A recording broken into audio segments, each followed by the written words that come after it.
오늘의 설교의 제목은 사랑은 허다한 죄를 덮는다입니다. 먼저 말씀 한번 찾아보겠습니다. 베드로 전서 4장 8절입니다.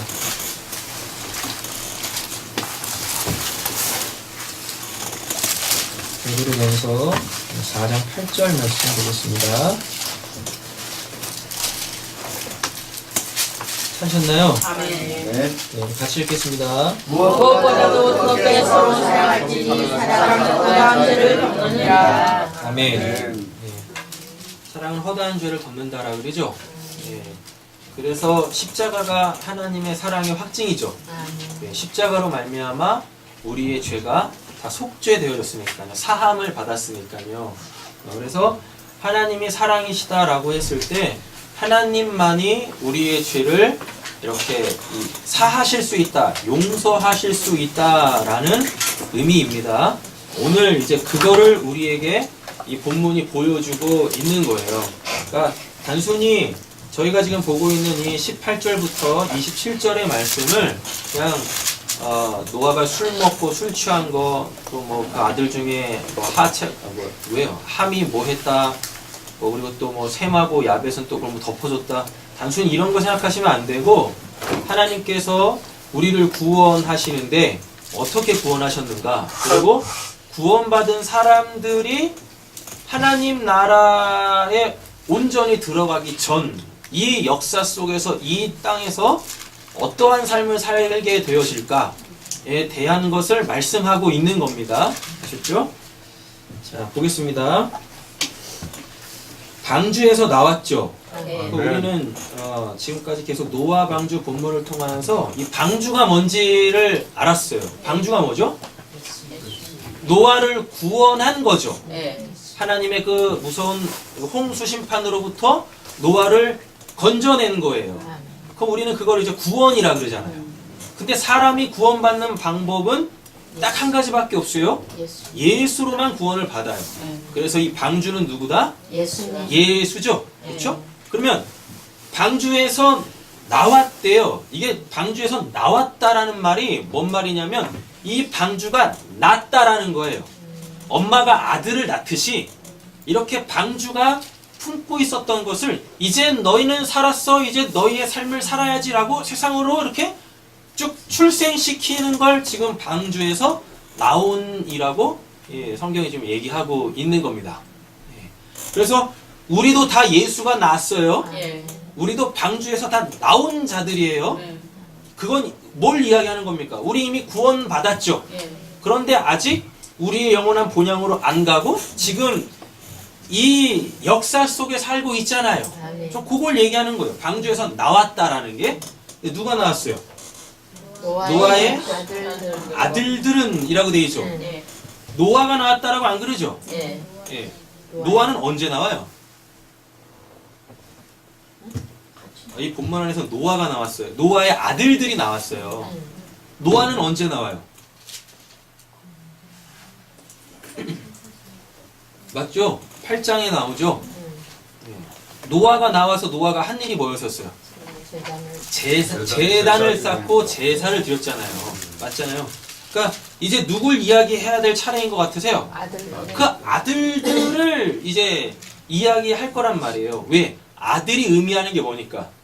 아버지가 살아있음을 꼭 기억하세요. 성경에서 아들이라는 건 아버지의 살아계심을 또는 아버지가 어떠한 분이신지를 그 아들이 자신의 삶으로 이렇게 증거할 때 그를 아들이라 그래요. 되셨죠? 그래서 이제 이 방주에서 나온 누구의? 노아의 아들들은, 즉 노아는 하나님께 은혜 받은 자죠. 즉 하나님께 은혜 받은 자들은 이제 이러한 삶을 살게 되어질 거예요 라는 걸 설명하는 겁니다. 누구 나옵니까? 셈, 함, 야벳이 나오죠. 그런데 함을 다시 언급하면서 함은 가나안의 아버지라 그래요. 그럼 지금 이 본문이 누굴 이야기하는 것 같으세요? 그렇죠. 함 이야기하는 것 같아요. 함을 이야기하는 거예요. 그러니까 이게 지금 셈, 함, 야벳이 이렇게 아들이 셋 있다라는 걸 얘기하는 게 아닙니다. 되신 거예요?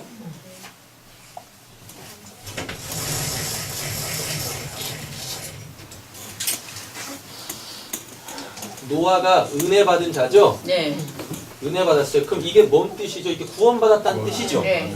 근데 노아에게서 아들이 나오네요? 네. 아들들이 나오네요? 그러면은 그게 뭔 말이냐면 그러니까 구원받은 자가 이제 이렇게 살아야 돼요를 설명하는 걸 아들들이라고 하는 겁니다. 네. 노아의 아들이 누구예요? 셈, 셈, 함, 함, 야벳. 야벳 이렇게 돼 있죠. 근데 이걸 사전을 찾아보면 셈하고 야벳이 이게 둘째 아들이에요. 그리고 함 있죠? 이 함이 막내 아들이에요. 사전 찾아보면 이렇게 돼 있어요.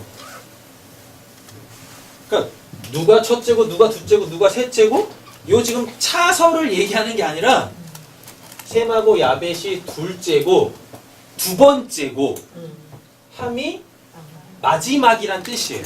그럼 첫째는 뭐예요? 첫째 노아예요? 네. 첫째가 누구냐면 잘 보세요. 노아가 구원을 받는데 노아가 어디서 나왔습니까? 방주. 방주에서 나왔죠. 네. 맞죠? 네. 그렇죠. 근데 잘 보세요. 이 역사를 거슬러 올라가 보세요. 방주를 누가 만들어요? 노아가 노아가 만들죠. 네. 그러면은 노아한테 첫째 아들이 뭘까요? 방주란 뜻이에요. 예수.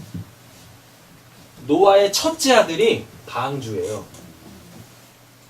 여러분 잘 한번 생각해 보세요. 우리가 구원받았다라는 거를 우리가 어떻게 확신합니까? 나에게서 복음이 나가면 내가 구원받았다라는 확신이 내 스스로 쓴다니까요. 그럼 나에게서 복음이 나갔다라는 뜻이 뭐예요? 그 복음이 뭐예요? 복음 예수. 예수잖아요. 네. 예수가 나에게서 나가죠. 네. 그러면 그게 내가 예수를 낳았다? 그게 나의 첫째 아들이 되는 거예요. 자, 그러면 선옥자매가 예수를 안 믿었었어요. 그런데 제가 예수를 딱 전해요. 그럼 저에게서 나간 예수는 저의 첫째 아들이 되는 거예요. 그런데 그 예수라는 복음을 이 선옥자매가 딱 들었어요. 그리고 내가 이 예수로 구원을 받는 거죠 라고 해서 그 예수를 영접하고 구원을 딱 받아요. 그러면은 선옥자매가 저한테 둘째 아들이 되는 거예요. 그러면서 제 안에도 누가 있고 예수. 예수가 있고 또 선옥자매 안에도 예수가 있죠. 예. 그러면 저 예수와 이 예수로 저 사람과 제가 하나가 되는 거예요. 아멘. 그게 셈 야벳이에요. 그게. 그럼 요 함은 도대체 뭐냐? 우리가 이렇게 복음으로 예수로 구원을 받으면 그냥 우리 빨리 이렇게 천국 가야 되는데 안 가네. 어디 그대로 남아 있습니까? 세상에. 구원받기 전 내가 살던 이 세상에 여전히 남아 있어요. 예. 그래서 그 삶이 구원받은 나에게 여전히 영향을 미쳐요. 그러면 그거를 함이라 그래요. 그러면 그게 막내 아들이에요. 그러면 딱 보세요. 둘째, 막내 이게 그 신약에서 어디서 나오냐면 첫째와 둘째로 나와요. 가위 나오네. 탕자. 자, 예. 이렇게 나오는 거예요. 그런데 거기서 첫째하고 둘째는 또 다른 애들 아닙니다. 얘네가 원래 또 같은 애들이에요. 예. 예. 뭘로 나와요? 처음에 아버지 집에 그렇게 아버지의 아들로 살죠. 예. 맞죠? 예. 그런데 거기서 뭐 하나가 뚝 빠져나갑니다. 예. 그래서 걔가 자기를 뭐라는 걸로 인식을 해요. 죄인이라는 거, 그러니까 아버지 집에 있다가 예.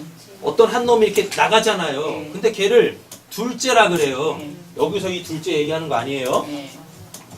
요거 얘기하는 거예요. 하나, 둘 이렇게 있으니까. 그 둘째가 아버지 집을 떠나 이방으로 갑니다.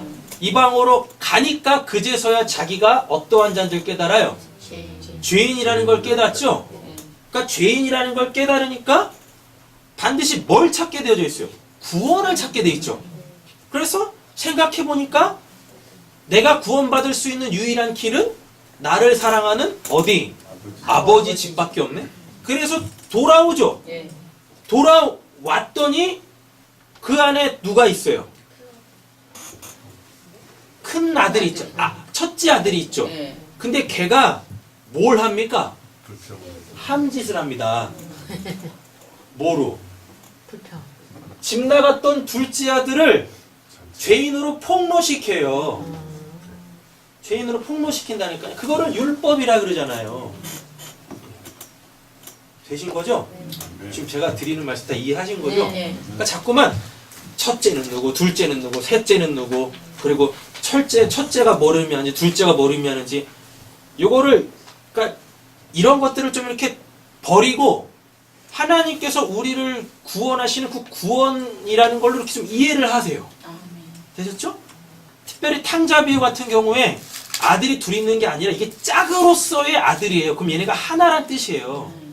하나인데 아버지 집 바깥으로 나가보면 내가 죄인이라는 걸 깨달아요.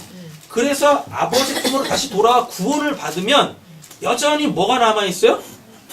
이 율법이라는 게 남아있다니까요. 근데 이 율법이라는 게 남아있는 이유는 하나님의 사랑을 더 극명하게 보여주기 위해서 율법이라는 게 있어요.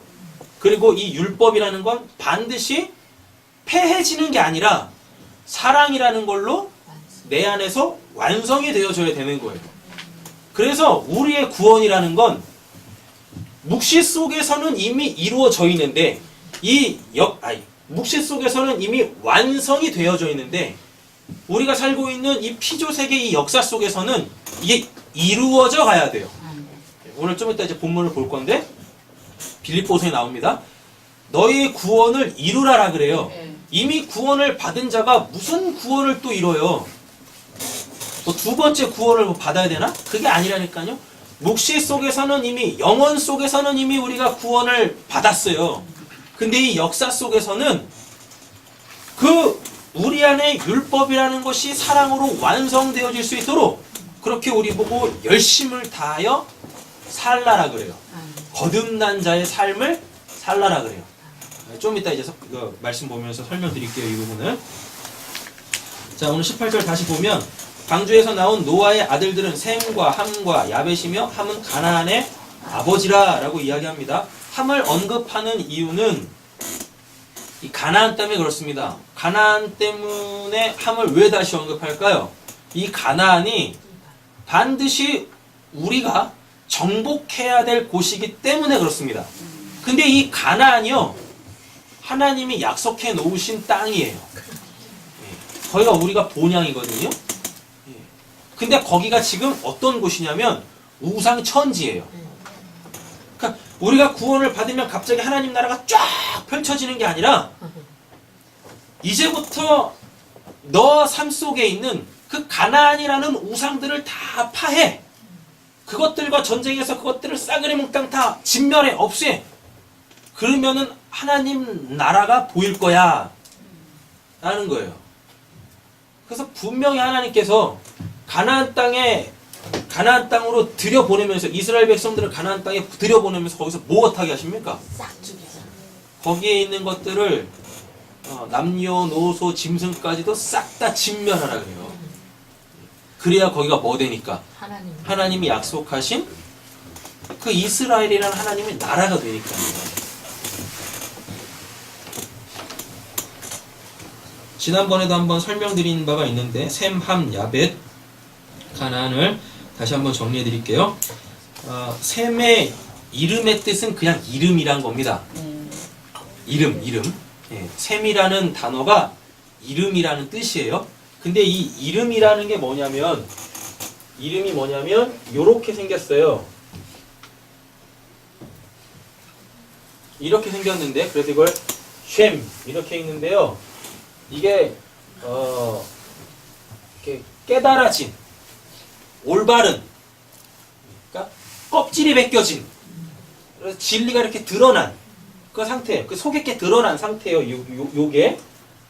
이게 뒤에 있는 게 이게 맴이라고 해가지고 이게 말씀이란 말이에요. 그러니까 뭐냐면 깨달아진 말씀, 옳은 말씀. 그럼 그걸 이름이라 그래요. 자, 질문 한 가지 드려볼게요. 하나님에게 이름이 있어요, 없어요? 없어요. 예. 없다고 배우셔서 없다고 하시는 거예요? 진짜 없어서 없다고 하시는 거예요?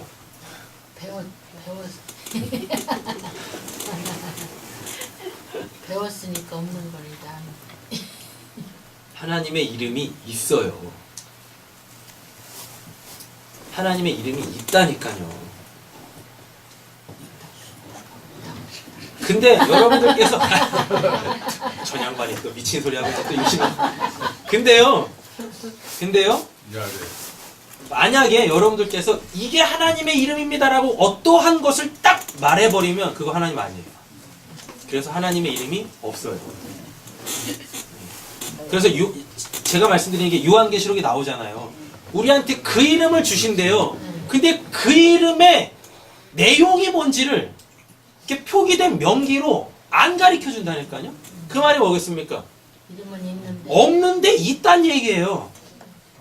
근데 그 이름은 받은 사람만 안 돼요. 그 이름을 이렇게 딱 그 이름이 새겨진 사람만 이게 하나님의 이름이지라고 안 돼요. 근데 그 순간 그거를 어떻게? 이게 하나님의 이름입니다라고 딱 이야기해버리면 뭐 돼요? 이단 사이비 교주 되는 겁니다. 내가 무슨 제일임 예수다 이러면서. 하나님의 이름이라는 건 이렇게 뭐 우리들이 다 이름이라는 걸 갖고 있지 않습니까? 뭐 서경근, 서인호, 서인호가 여기지? 서인균, 서찬이, 또 서화진, 서씨만 이야기했습니다. 하나님의 백성만. 네? 네. 이렇게 이런 이름을 갖고 있는 게 아니에요. 부를 수 없는 그 이름을 가지셨으면 좋겠습니다. 아멘.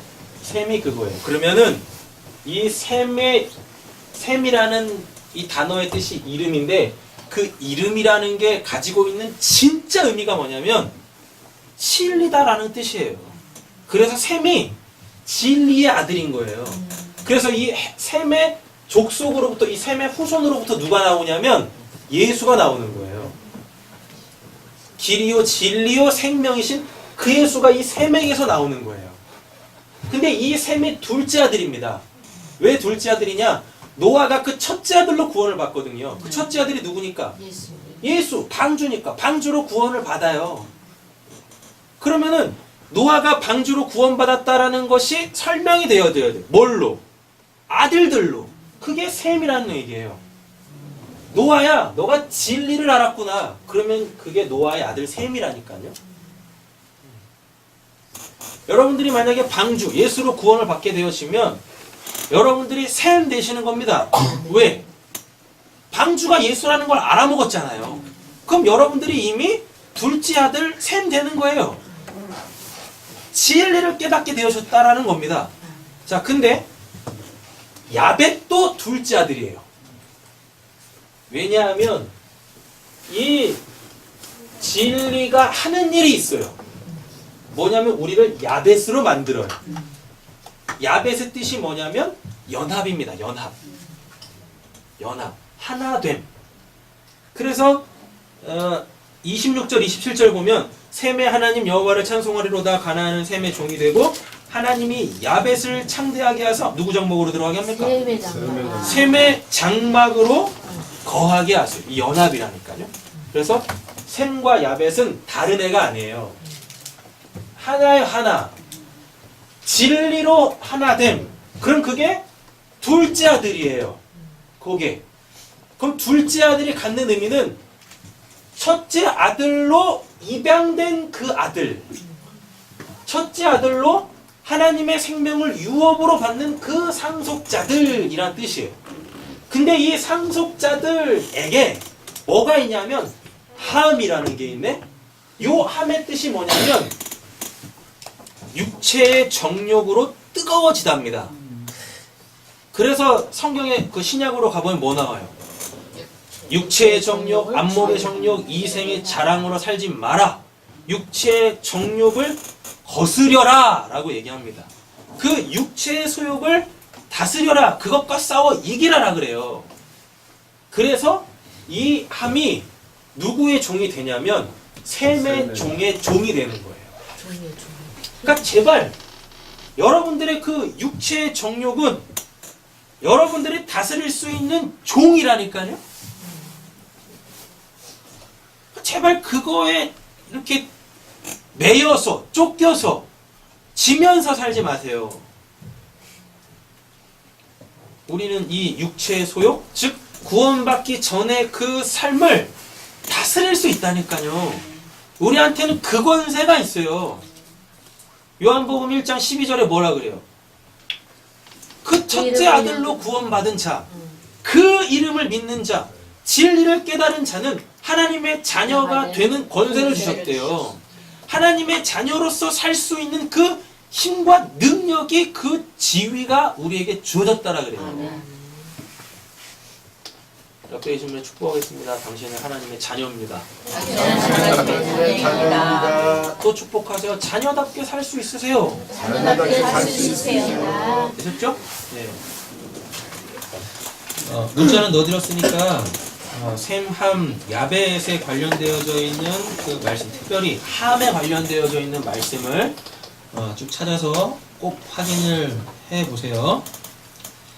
자, 가나안 보겠습니다. 가나안이 이제 카나라는 단어에서 유래했는데요. 카나의 뜻이 뭐냐면 엎드리다, 또는 짓눌리다 예요. 엎드리다, 짓눌리다. 이 엎드리다가 신과 연관되어져 있는 단어입니다. 신. 그러니까 우리가 하나님께 경배한다라 그러죠. 그 경배하다가 엎드리다예요. 그러니까 굴복하는 겁니다. 근데 어느 신 앞에 엎드리느냐가 중요해요. 근데 이 가나안은 세상 신에 엎드린 자예요. 세상 신에. 그래서 하나님께서 그 가나안을 싸그리 몽땅 없애라고 하는 겁니다. 그래서 예수님께서 뭐라고 하냐면 하나님과 재물, 거기서 재물이 가나안이에요. 맘모니즘, 세상 신이란 말이에요. 겸하여 섬길 수 없다라 그래요. 엎드리시더라도 제대로 된 곳에 엎드리세요. 아멘. 있었죠? 그리고 이 카나가 짓눌리다라는 또 의미도 있어요. 짓눌리다. 예수님께서 이런 말씀하셨었죠. 수고하고 무거운 짐진 자들아. 그게 짓눌리다예요. 그게 가나안이에요. 가나안. 근데 예수님이 뭐라고 그럽니까? 다 내게로 오라. 내가 너희에게 쉼을 주시리라. 라고 이야기를 하세요. 눈에 보이는 것들에 짓눌려서 살아. 신이랑도 마찬가지고 이거 하세요, 저거 하세요, 이건 하지 마세요. 그렇게 짓눌려서 살아요. 그럼 그게 가나안이에요. 그 가나안 반드시 때려 잡으셔야 돼요, 여러분들이. 방주에서 나왔는데 누가 나와요? 진리와 연합된 나와. 구원받기 전에 내가 같이 나온다니까요. 우리의 바람은 이 함이 안 나왔으면 좋겠는데 버젓이 기세 등등하게 살아있다니까요. 그래서 우리 역사 속에서 이 함이 나의 육체의 죽음으로 같이 망하는 겁니다. 그래야 죄의 삭슨 사망이다가 우리에게 이루어질 거 아니에요. 정령 죽으리라가 우리한테 이루어질 거 아니에요. 근데 셈과 야벳 진리로 하나님과 연합된 그 새로운 내가 있는 사람은 정령 죽으리라 죄의 삭슨 사망이다가 두 번째 사망으로 가지 않아요. 하나님의 의가 성취되어지는 걸로 이루어진다니까요. 하나님의 의가 뭐였었어요? 구원받을 자에게 상 주고 벌 받을 자에게 벌 주고. 이게 하나님의 의라니까요. 그래서 우리한테 하나님의 의로우시다라는 게 이 나의 셈과 야벳됨, 진리로 하나님과 연합된 것은 하나님의 상을 받는 거고, 그리고 여전히 구원받기 전에 세상 신에 엎드려져 가지고 뭐에 그렇게 짓눌려 사는지 모르지만 그렇게 허덕이던 그 옛적 삶이 심판받아 없어지는 것. 이게 하나님이 우리한테 의로우시다라는 얘기예요. 요게. 하나님은 우리의 옛적 삶을 철저하게 부시면서 들어오실 겁니다.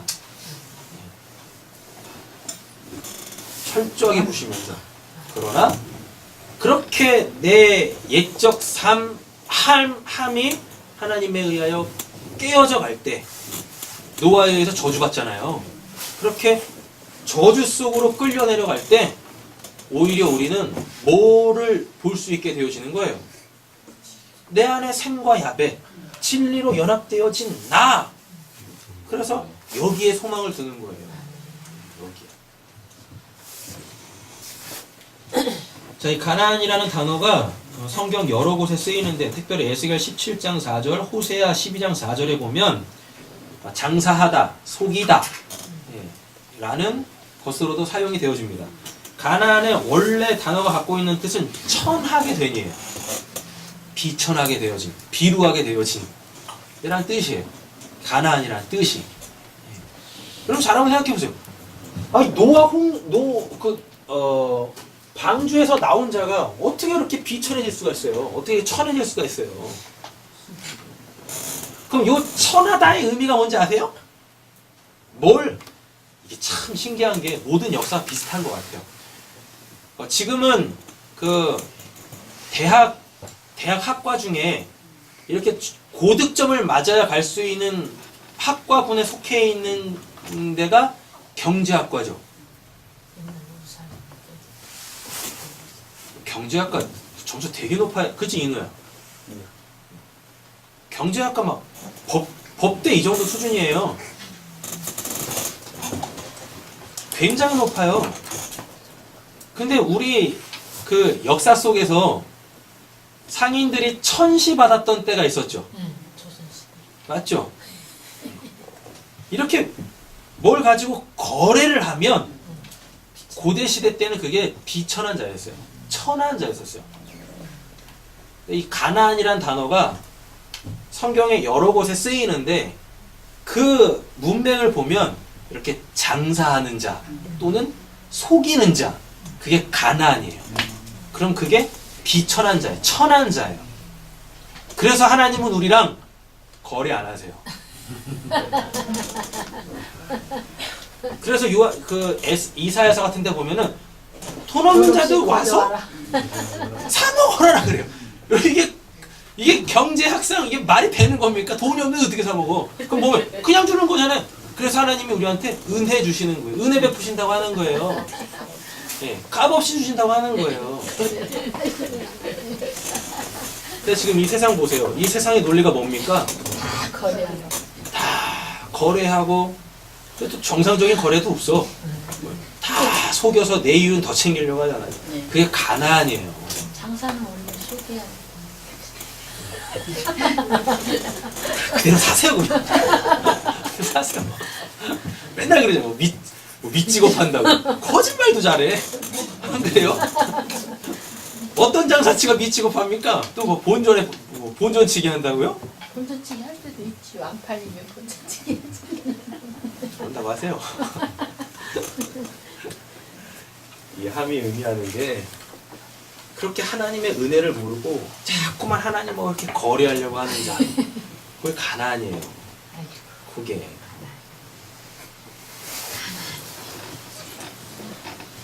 자, 19절 보겠습니다. 19절. 창세기 8장 21절 보세요. 창세기 8장 21절. 지금 방주에서 나온 상황이죠. 방주에서 나온 상황인데 하나님께서 방주에 나온 사람들한테 하시는 얘기라고 분명히 말씀드렸습니다. 읽어보겠습니다. 여호와께서 너희 하기를 가르치시고 친히 이르시되 내가 다시는 사람으로 말미암아 땅을 저주하지 아니하리니 이는 사람의 마음이 계획하는 바가 어려서부터 악하니라. 내가 전에 한 것 같이 모든 생물을 다시 멸하지 아니하리니. 방주에서 나왔는데도 그 근본은 안 바뀌어요. 그래서 하나님께서 은혜로 구원하시는 거예요. 그냥 그 구원이라는 걸 거래하지 않고 선물로 그냥 주시는 거예요. 아멘. 선물로. 광주에서 나온 그 8명한테 하시는 말씀이에요. 이 말씀이. 노아의 이 세 아들로부터 사람들이 온 땅에 퍼지죠. 네. 그럼 결국 뭐겠어요? 이 아들들에게서 나온 그들은 또 뭐겠어요? 똑같겠지. 악한 자라니까요. 어려서.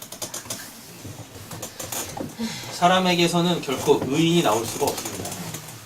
육적으로는 의인이 나올 수가 없어요. 그래서 예수님이 육의 아들로 태어나지 않고 성령으로 잉태돼서 나오는 거예요. 아멘. 그들만 그만 참 의인이라고. 그래서 로마서에 보면 뭐라고 그래요? 의인은 없나니 하나도 없다. 모든 사람이 죄를 범하였으며 하나님의 영광에 이르지 못하더라 라고 이야기를 하는 겁니다. 그러니까 노아와 그 7 식구들이 자꾸 의인이라고 생각하는 그 개념을 빨리 깨세야 돼요. 네, 깼어요. 빨리 깨셔야 돼요. 그들 죄인이라니까요. 그래서 하물 18절에 언급하는 거예요. 구원받아도 너희들 안에 여전히 그 죄악된 그 옛 습성 그대로 남았다. 하나님하고 맨날 장사하려고 하는, 거래하려고 하는 그 습성 있잖아요. 기도를 제발 하나님에게서 내 걸 받아내려고 하는 그 어떠한 물물교환의 수단으로 사용하지 마십시오. 기도는 그런 거 아니란 말이에요. 하나님의 뜻이 내 안에서 이루어지게 하여 주시옵소서. 그렇게 나를 비워내는 거지, 나를 부정해가는 게 기도인 거지, 그 기도로 나를 더 강화시키는 게 아니라니까요. 기도라는 건. 자, 20절 가겠습니다. 노아가 농사를 시작하여 포도나무를 심었다라 그러죠? 네. 예. 이게 참.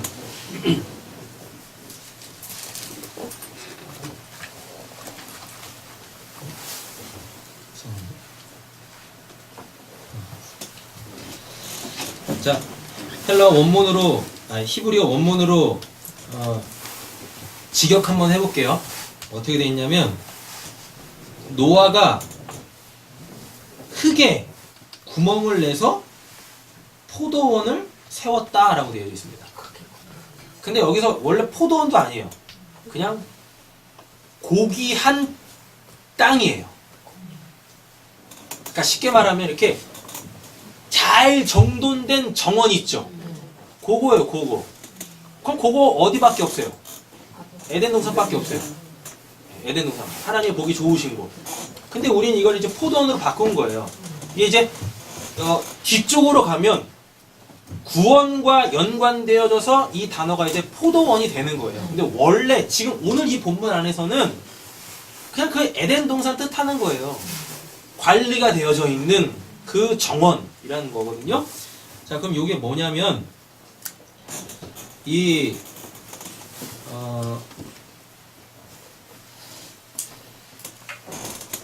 흙이라는 단어가 아다마라는 단어인데요. 이 아다마라는 단어가 경작지. 씨를 심으면 이렇게 씨가 이렇게 싹을 낼 수 있는 경작지.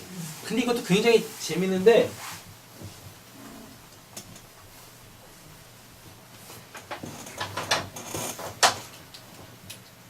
하나님이 아담 만드시죠? 네. 그죠? 근데 이 아담을 뭘로 만드세요? 흙으로 먼지. 아파르로 만드세요? 아파르가 뭐였었어요? 먼지죠? 먼지. 먼지가 가지고 있는 의미는 없음입니다. 뭐가 없다는 얘기예요? 생명이 없다는 뜻이에요. 이렇게 돼 있어요. 그죠? 요 아파르를 가지고 아담을 만들었어요. 근데 이 아담의 뜻이 그냥 사람이란 뜻이에요. 우리 같은 사람이란 뜻이에요. 수많은 피조물들 중에 한 가지 종. 예.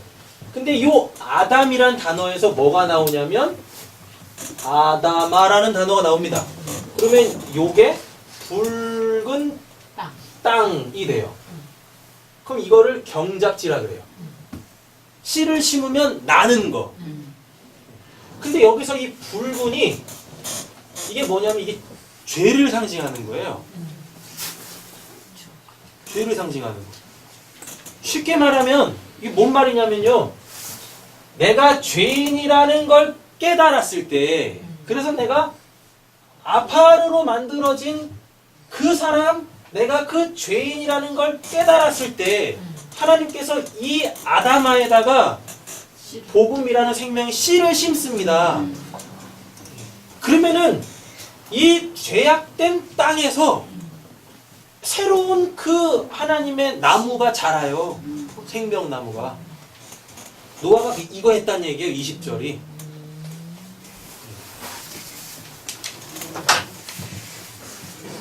농사라는 말도 없어요. 히브리어 원문에 보면 포도원이라는 단어도 없어요. 시작했다라는 말도 없고, 왜 번역을 이렇게 했는지 모르겠어요. 심었다란 말도 없어요. 자, 그러면 20절을 이제 그 영적 의미로 풀어내면 이렇습니다. 방주에서 나온 노아가 하나님의 8장 21절 그 선포를 통하여 자기가 죄인이라는 걸 그제서야 안 거예요. 그래서 제사도 드린 거예요. 나오자마자 정결한 짐승으로 내가 구원을 받았다라고. 구원을 받고 나니 내가 죄인이라는 걸 알았어요. 근데 아직 천국으로 못 갔죠. 네. 맞죠?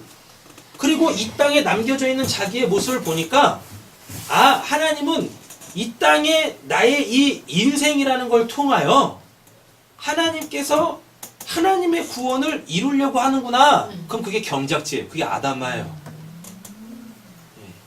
그래서 우리의 인생은, 구원받은 우리의 인생은 하나님께서 하나님의 사람으로 만들어 가시는 과정이지, 뭐 구원받아서 이제 뭐 내 멋대로 마음대로 해도 된다라는 얘기가 아니라니까요. 그런데 어떻게 하나님께서 우리의 삶을 그 하나님의 백성으로서 만들어 가시냐면, 여기 딱 구멍을 냅니다. 이 나의 죄인됨이라는 그 땅에 구멍을 내. 구멍을 내가지고 하나님의 정원. 그 이제 뒤쪽으로 가면 이제 그때서 이제 포도나무가 나와요. 그러니까 포도원 지기는 아버지시오. 나는 거기서 뭐 이렇게 뭐 가지치는 뭐 농부라고 얘기하잖아요. 그 포도원이 이스라엘이란 뜻이에요. 하나님의 나라란 뜻이에요. 그렇게 죄인된 나의 삶에 하나님께서 구멍을 내서 거기다가 그 포도원, 그 하나님의 나라, 에덴 동산, 그 포도나무를 이렇게 딱 굳게 심어요. 심는다도 아니에요. 그냥 거기다 세운다는 뜻이에요. 그 땅에다가 이걸 완전히 굳게 딱 고정을 시킨다는 뜻이에요. 근데 그걸 우리는 이제 심었다라고 이야기하는 거죠. 그러면 요게 노아가 농사를 시작하여 포도나무를 심었다가 이게 역사 속에서 어떻게 나오는지 아십니까? 예수가 옆구리가 뚫리는 걸로 나오는 거예요. 예수가 십자가에서는 의인 아닙니다. 죄인이에요. 그래서 십자가에서만 예수님이 아버지를 하나님이라고 부르시는 거예요. 그래서 나의 하나님 어찌하여 나를 버리십니까? 라고 얘기하는 거예요. 예수가 십자가에서 죄인으로 죽으셨어요. 되셨죠? 그래서 그 예수가 경작지라는 거예요. 아담아라는 거예요. 새로운 나무들을 이렇게 자라나게 할 수 있는 그 경작지가 그게 예수라니까요. 근데 거기에 구멍이 뻥 뚫려. 구멍이 뻥 뚫려. 그 구멍은 뭘로 냈어요, 하나님이? 무지개, 활, 뻥 뚫렸잖아요. 근데 여기 뻥 뚫린 데서 뭐가 나와요? 물과 피, 말씀의 생명의 그 말씀이 그 땅으로 다 흘러내리죠. 그랬더니 거기서부터 그 생명의 말씀을 깨달아 먹고 구원받는 사람이 생기네요. 이게 그거예요. 20절이. 히브리 원문으로 보면 아주 정확해요. 아주. 노아가 이걸 알았다고요. 내가 구원받은 건 예수의 십자가의 죽음, 하나님의 그 사랑 때문이구나. 내가 홍수 심판에서 죽은 사람들과 별반 다를 거 없구나. 하나님이 그렇게 그냥 선언하셨잖아요. 선언하셨다니까요. 그제서야 아는 거예요. 근데 내가 어떻게 구원받았지?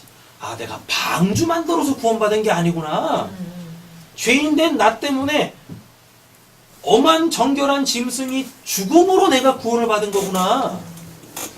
그러므로 말미암아 이제 죄악된 나의 삶에 하나님의 나라 그 포도원이 이렇게 세워진 거구나.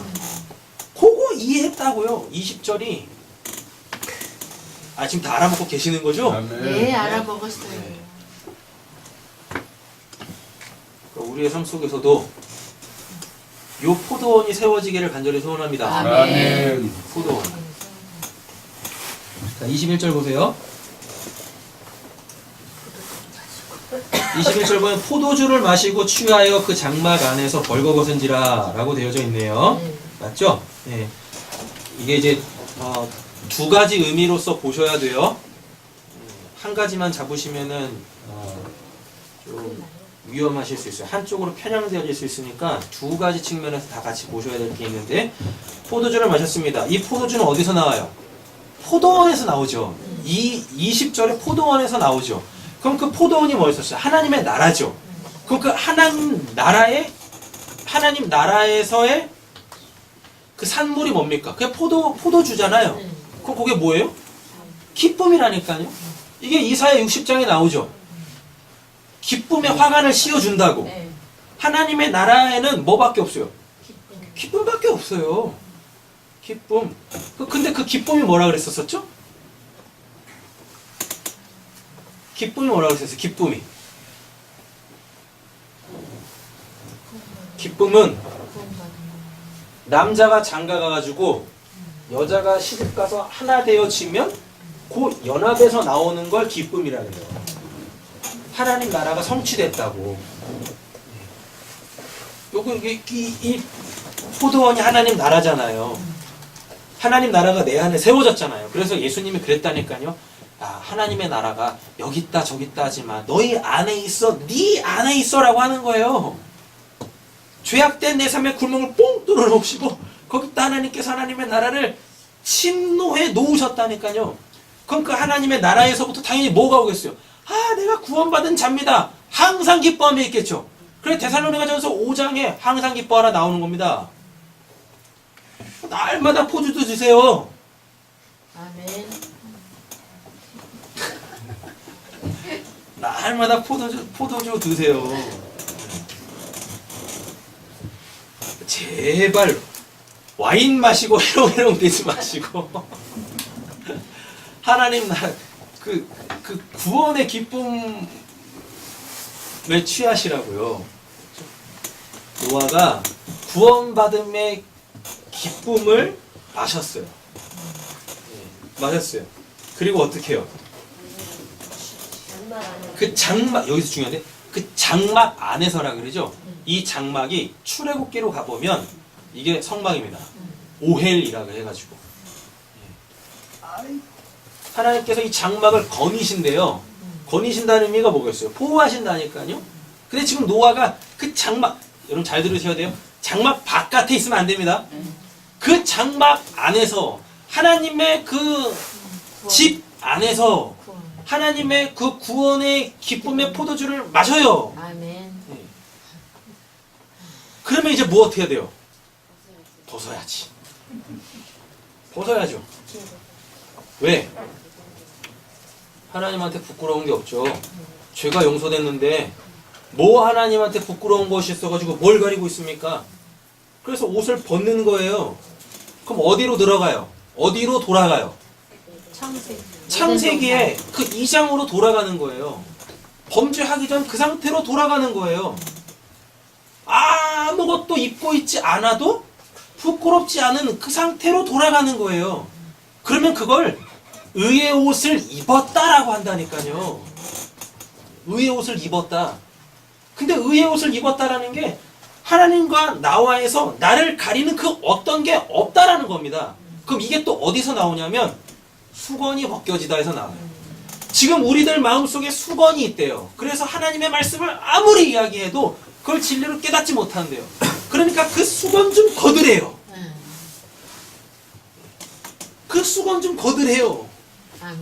그러면은 눈에 보이는 이 말씀이 눈에 보이지 않는 그 진리의 말씀으로 깨달아진다는 얘기예요. 아멘.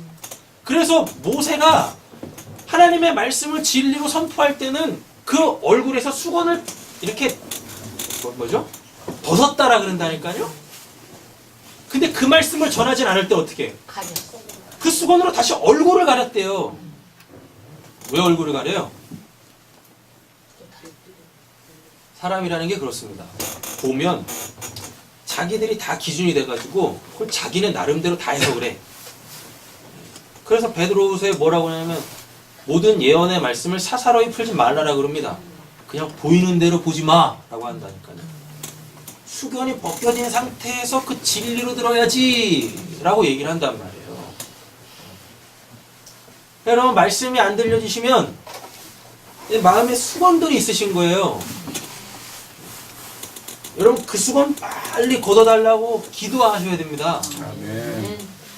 그러셔야 된다니까요.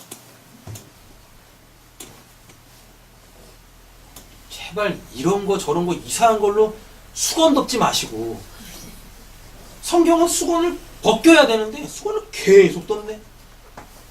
이걸로 덮고 저걸로 덮고 벗겨야지.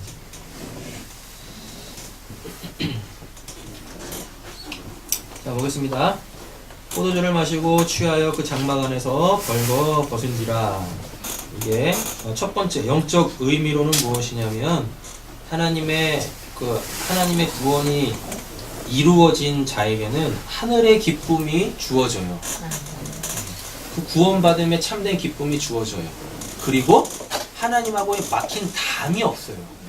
그래서 의의 옷을 입은 거예요. 눈에 보이는 옷을 벗었죠. 실제적으로 눈에 보이는 옷을 벗었어요.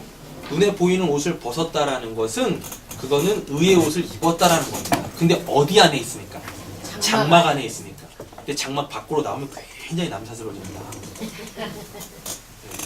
장막 바깥으로 나올 때는 옷을 입고 나오셔야 돼요. 그러셔야 되는 거예요. 요게 어디서 나오냐면 그래서 예수님께서 신약에 비유로만 말씀하세요. 옷을 입혀서 주시는 거예요. 관심 있는 사람은 그 옷을 벗긴다니까요. 예수님이 비유로만 말씀하세요. 비유로만 말씀하신다는 게 예수님이 지금 바깥으로 나갔잖아요. 집 바깥에서는 비유로 말씀하세요. 그 비유가 뭐냐면 진리를 덮고 그 상태로 준다는 뜻입니다. 그러니까 예. 벗겨서 그래서 예수님이 비유로만 말씀하시나요? 왜 비유로만 말씀하시냐면 구원할 자들만 구원하려고. 예배소서 1장의 창세전 언약. 하나님께서 미리 하신 자들만 구원하려고. 그들은 집 바깥에서 어떻게 저게 뭔 뜻이지? 뭐 있는 것 같은데? 그래서 예수님을 따로 청합니다. 그 무리들이 다 빠져나갑니다. 아까 하셨던 그 말씀이 뭔 말씀이세요? 이렇게 물어봐요. 그럼 예수님이 그거를 집 바깥에서 설명하는 게 아니라 그들을 집 안으로 다 데리고 들어와요. 장막 안으로 들어와서 그걸 다 설명해 줍니다. 그러면 그제서야 그들이 그게 그 뜻이네요. 그러면 그들이 제자들이에요. 그게 예수한테 배웠다는 얘기예요. 그렇게 제자로서 배웠죠? 그럼 이제 그들이 뭘 해요? 사도가 됩니다. 그래서 예수님 승천하시면서 올라가실 때 남기신 그 말씀, 너희 나한테 배운 거 있지? 내가 너희한테 가르쳐 준 거 있지? 그거 다 가르쳐 지키게 해 라고 하는 거예요.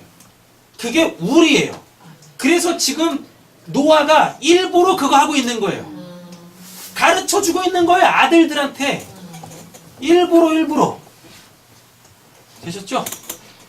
그래서 24절에 노아가 술이 깨어 그의 작은 아들이 자기에게 행한 일을 알고, 이게 뭐냐면 쉽게 그냥 이렇게 이해하시면 돼요. 잠든 척하고 있다가 술 취한 척하고 있다가 이 함이 뭔 짓을 하면 바로 깨는 겁니다. 설명해 주려고. 진짜 이러고 된 게 아니라니까요. 그게 안 돼요. 우리한테 구원 설명해 주려고 이런 단어를 취해서 쓰는 거예요. 그렇습니다. 빌립보서 2장 12절 가보세요. 빌립보서 2장 12절.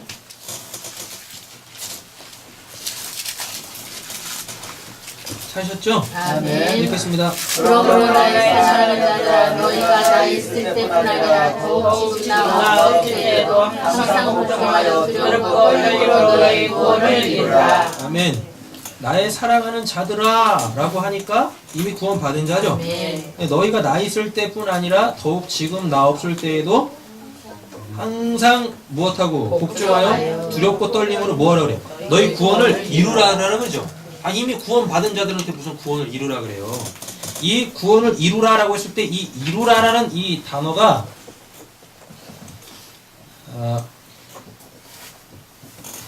카테르 가조마이라는 단어입니다. 카테르 가조마이라는 단어가 카타라는 단어하고 에르가조마이라는 단어가 딱 붙은 거예요. 카타는 그 탈공간적 아래라고 했었었죠. 그러면은 위에서 잉태된 자들이 이렇게 그 구원이 이루어지면 그거를 카타라 그래요. 근데 이 에르가조마이가 이게 뭐냐면 이게 일하다, 노력하다예요. 그러니까 쉽게 말하면 구원을 이루라라는 말은 너희들 이미 저 영적 세상 그 묵시 속에서는 하나님의 자녀들로서 살고 있는데 이 역사 속에서는 이 역사 속에서 그 영적인 삶을 살아내기에 힘써 라는 뜻이에요. 그러니까 거듭난 자로서 살라라는 거예요. 구원을 이루라가. 나 구원 받았네 끝이 아니라니까요. 구원을 받으면 저 묵시가 보일 거 아닙니까? 보이셔야 되는데. 구원을 받으면 저 묵시의 저 영역, 저 하나님의 나라가 보여야 돼요. 그래서 천국에는 내가 저렇구나. 천국의 삶의 원리는 저거구나. 이렇게 알 거 아니에요. 맞죠? 그럼 그거를 끄집어 내려 이렇게. 카타. 내 역사 속으로 끄집어 내려요. 그래서 이 땅에서 영적인 그 삶을 살라고요. 즉 하나님 나라의 삶의 원리로 살라라는 거예요. 그게 구원을 이루라라는 뜻입니다. 아직 구원이 완성이 안 됐으니까 이렇게 열심히 해가지고 이 구원을 완성해라라가 아니에요. 이미 구원 받았어요. 이미 완성돼 있다니까요. 그 삶으로 살아라 이 역사 속에서 이렇게 구원을 이루라라는 뜻이에요. 그래서 13절 보세요. 너희 안에 구원을 이루라라는 걸 설명합니다. 13절이 너희 안에서 행하시는 이는 하나님이시니. 아멘. 됐죠? 뭐하라 그래요? 자기의 기쁘신 뜻, 포도주 기쁘신 뜻을 위하여 너희에게 소원을 두고 행하게 하시나니. 그러니까 순종도 우리가 하는 게 아니에요. 우리 안에 계시는 하나님께서 하게 하시는 거예요. 그 할 마음을 주시는 거예요. 그럼 우리는 그 마음으로 사는 거예요. 그때 순종이라 그래요. 자, 보겠습니다. 오늘 본문으로 다시 넘어와 보세요. 두 번째 의미 설명드릴게요. 21절의 두 번째 의미, 포도주를 마시고 취하여 그 장막 안에서 벌거벗은지라. 두 번째 의미가 이겁니다. 이것도 지금 히브리어 원문을 보면 21절 이렇게 번역이 될 수가 없어요. 히브리어 원문을 보면 이렇게 되어 있습니다. 노아가 포도주의 일부를 마셨어요. 그러니까 하나님 나라에서 주어지는 그 기쁨의 일부만 마신 거예요. 다 마신 게 아니라. 일부만 마셨다니까요. 다 마셔야 되는데. 일부만 마셨어요. 일부만 마셔서 뭘 했냐면 취했어요. 여기서 취했다라는 말이 가득 마시다예요. 그러니까 이렇게 이해하시면 되는 거예요.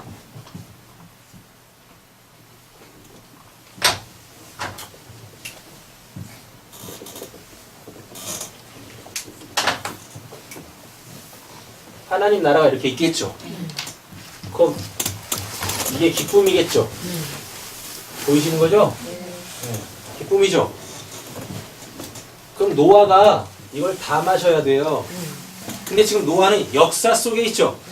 역사 속에 있으니까 이걸 다 못 마신다니까요. 그러니까 이거의 일부만 마셔요. 이걸 노아가 포도주를 마셨다라고 하는 거예요. 근데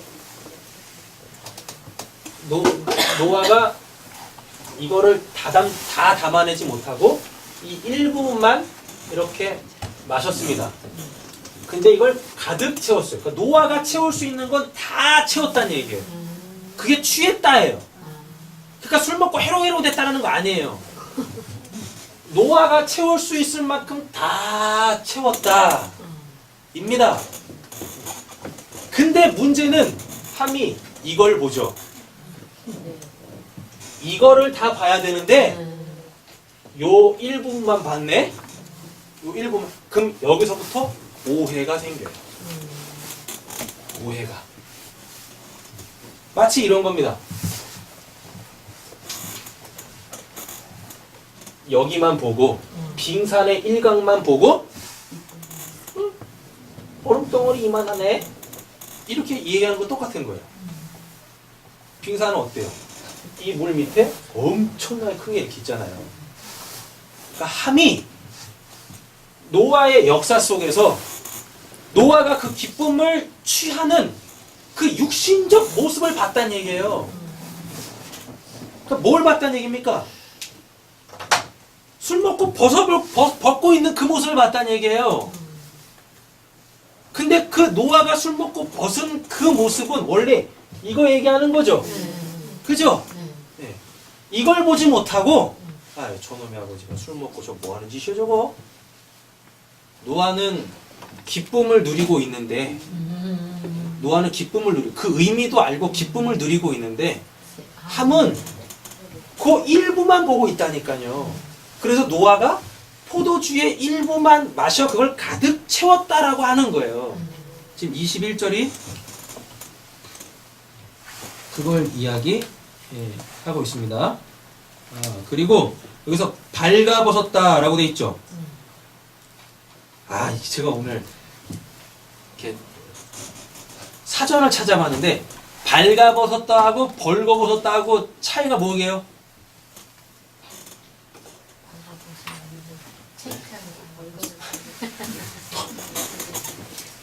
발가벗었다하고 벌거벗었다의 차이가 있어요. 인규나 뭐냐?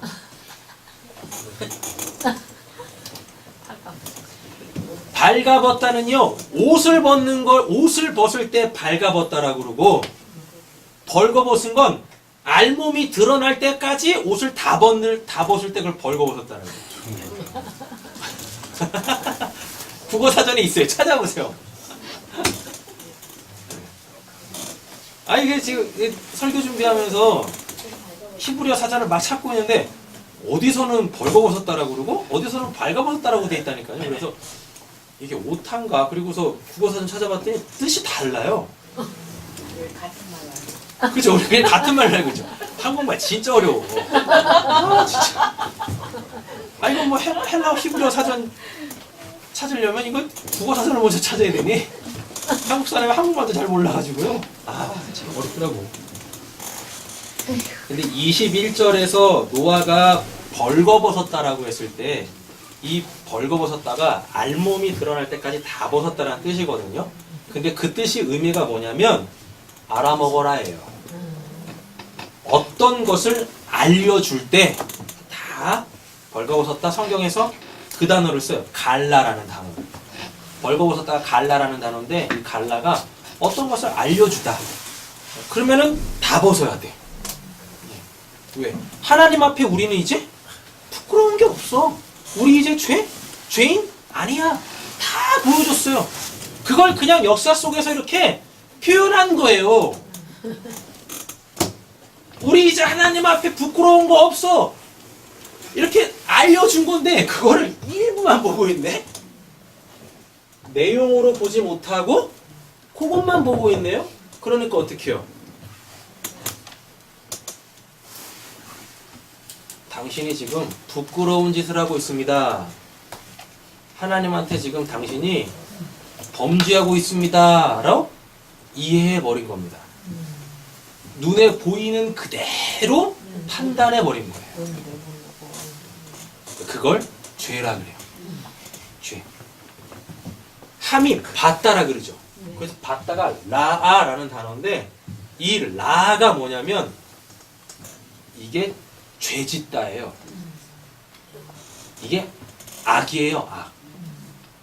그럼 뭐가 악인지 아십니까? 볼 수 없는 하나님을 봤다라고 하면서 그 하나님을 설명해 버리면 그걸 악, 라아라고 해요. 그래서 예수님이 뭐라 그래요? 도마한테 보지 않고 믿는 자가 복되도다. 그 말의 원래 뜻이 안 보고 믿어야 진짜 믿음이 아니에요. 하나님을 보지 못하고 하나님을 볼 수 없는 분이니까 보지 못하고 그런데 그 하나님을 설명하는 나를 본 자. 그래서 하나님을 믿는 자가 복되다는 뜻입니다. 근데 어떻게 그 예수는 온데간데 없이 어떻게 그 하나님을 다 봅니까? 천국들은 그렇게 잘 올라가가지고 그래놓고 그 하나님 설명하죠. 그 천국 얘기하죠. 죽어봐야 그 천국 있나? 그 하나님 있나? 없어요. 그 하나님. 예수를 통해 보여지는, 여기서 보여진다라는 말이 깨달아진다라는 이야기죠. 그죠? 네.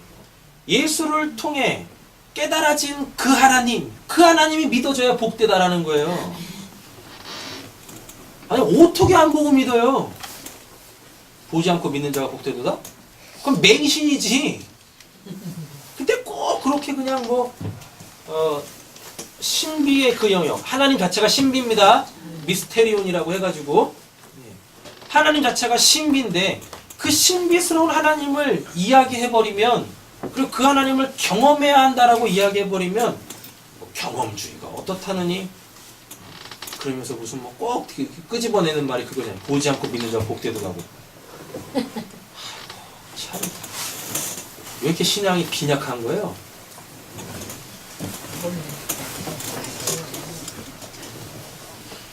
제발 좀 뭘 보시면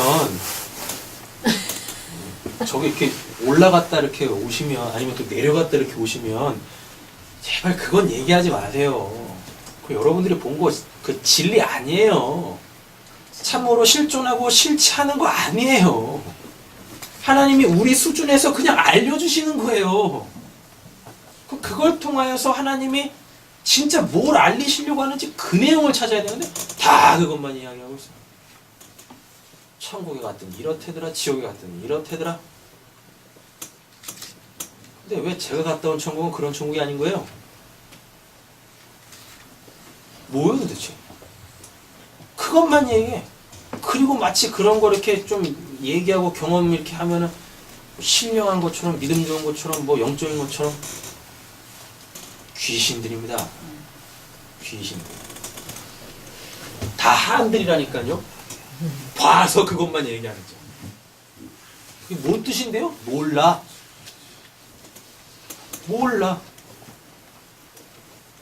제가 언제지?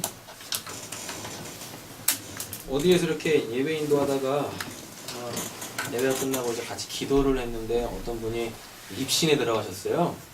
입신에 들어갔는데 천국에 이제 가신 거예요. 천국에 갔는데 꽃밭을 막 이제 거니시면서 막 좋아가지고 막 이렇게 웃으시면서 막 이러시는 거예요. 그래서 네. 천국에 꽃밭이 왜 있어요? 천국에 꽃밭이 왜 있어요? 네?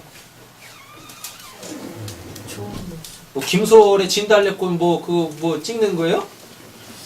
천국에서 그 꽃을 왜 밟고 다녀요?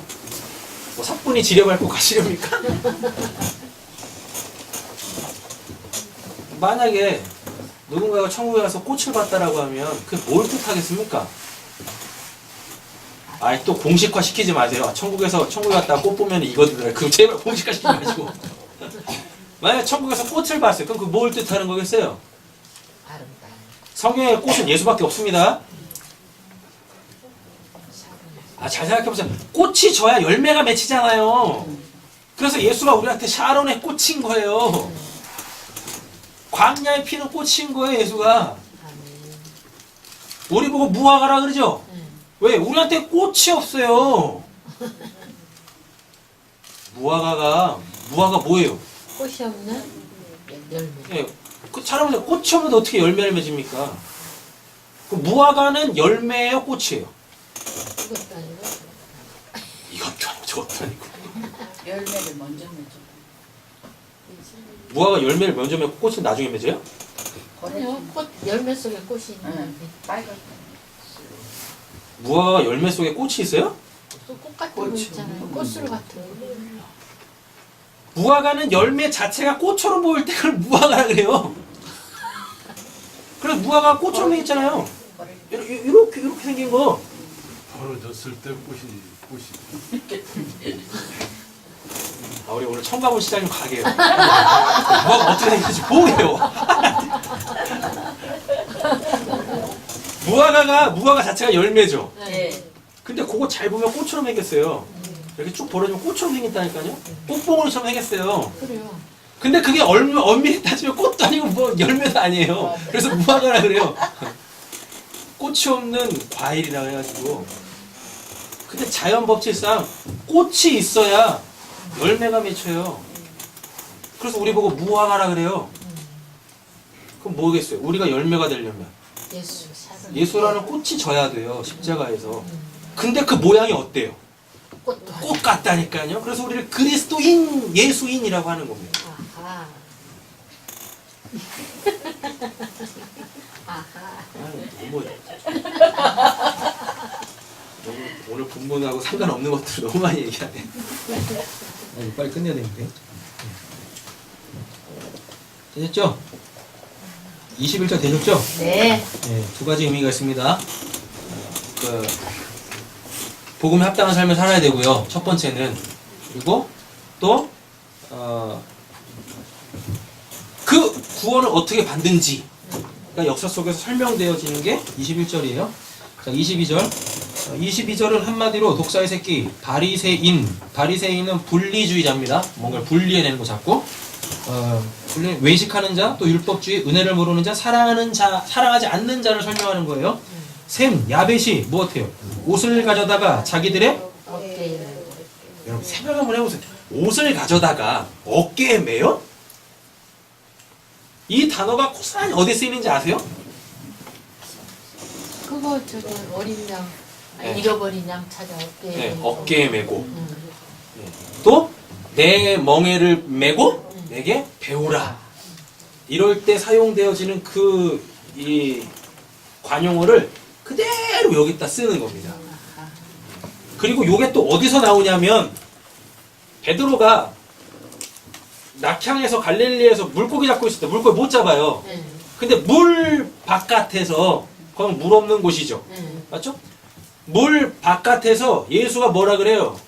깊은 곳에 던져라. 네, 뭐 깊은 곳에 던져라 해서 던지죠. 네. 그래가지고 153마리 부활의 숫자를 딱 잡죠. 네. 그랬더니 사랑받는 자 요한이 예수다라 그래요. 네.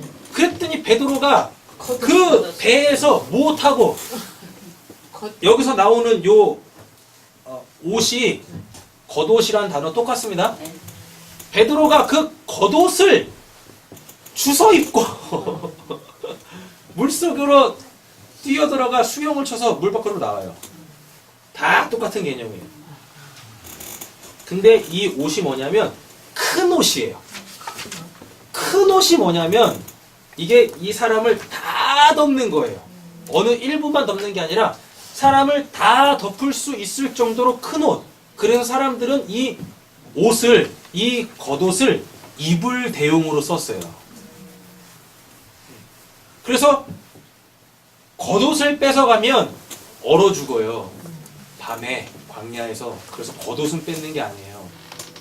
겉옷을 뺏었다가도 밤이 되면 그 겉옷을 돌려줘야 돼요. 그럼 이 겉옷이 의미하는 게 뭐겠습니까? 은혜죠. 은혜라니까요. 그래서 셈과 아까 그래서 셈과 야벳이 뭐였었어요? 셈이 진리, 야벳이 연합. 맞죠? 진리를 깨달아 그 아버지와 연합된 그 아들 둘이 함한테 설명을 해주는 겁니다. 뭘? 아버지가 술 먹고 이렇게 벌거벗고 있는 거 이게 흠이 아니고 이제 우리가 하나님 앞에 이렇게 죄 없는 의인된 자라는 걸 설명하려고. 근데 그게 역사 속에서는 어떻게 실제적으로 벗고 있으면 부끄러운 거잖아요. 그거를 덮어줌으로 통하여서 그 예수 그리스도의 허다한 죄, 그 하나님의 사랑을 설명해 주는 거예요. 그러니까 23절이 또 두 가지 의미를 갖는 거예요. 뭐요? 구원받은 자들의 하나님 앞에서의 그 감출 것 없는 자유한 자. 근데 그렇게 되려면 우리의 이 죄와 허물이 반드시 덮여져야 된다라는 거. 그걸 설명하는 거고. 그리고 뒷걸음질 쳤다라 그러죠. 뒷걸음질 쳐 들어가서 얼굴을 돌이켰다라 그러죠. 뒷걸음질 쳤다라는 거하고 돌이켰다라는 단어가 똑같은 거예요. 뭐냐면 배후.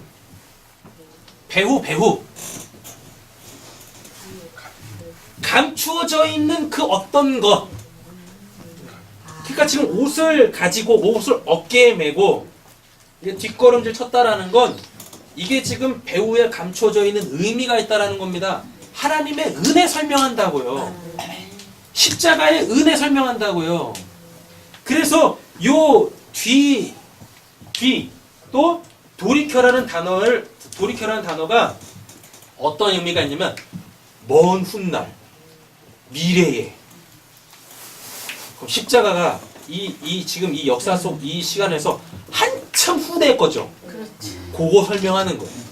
뒤로 들어갔다 얼굴을 돌이켰다가 뭐 그냥 간 게 아니라 먼 훗날 예수의 십자가가 죄인된 우리를 이렇게 덮을 거야. 그거 보여주는 거예요. 얼굴을 돌이켰다라 그러죠. 얼굴이 뭡니까? 파님. 속에 있는 것이 겉으로 드러난 거죠. 근데 그 얼굴을 돌이켰다라 그러죠. 그러니까 함이 1분만 봤죠. 제발 그거 보지 말고 속에 있는 걸 봐. 그래서 얼굴을 돌리는 거예요. 속에 있는 것이 겉으로 드러난 그 상태를 보지 마. 돌려. 그 속에 있는 그 진리를 봐야지. 23절. 되셨죠? 마치겠습니다. 딱 두 가지만 기억하세요. 우리가 어떻게 구원을 받았는지, 그리고 구원받은 자가 이제 이 땅에서 어떻게 살아야 되는지. 우리는 하나님의 사랑으로 구원받았어요. 아멘. 사랑이 뭐예요? 허다한 죄를 덮는 거죠. 예. 우리가 이렇게 구원받았어요. 그럼 이제 구원받은 우리가 이 땅에서 어떻게 살아야 됩니까? 우리도 그 죄를 덮으면서 가면 되는 거예요. 덮으면서. 그럼 뭘 덮는 거예요? 뭘 덮어요?